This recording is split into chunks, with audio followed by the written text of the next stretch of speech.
對某啲人嚟講，人生終極目標就係成為美國總統。你想唔想做美國總統啊？其實我真係唔覺得我會想，但我好想見到有一個真係做到嘢嘅人做總統。其實呢個國家有好多好有能力嘅人，大部分有能力嘅人都冇去參選。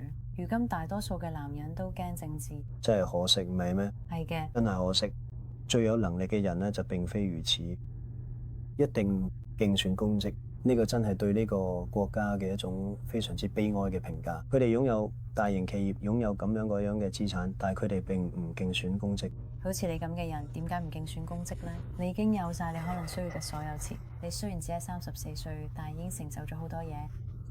我知道你嚟緊仲有好多嘢可以做到。點解你唔考慮投身公共服務呢？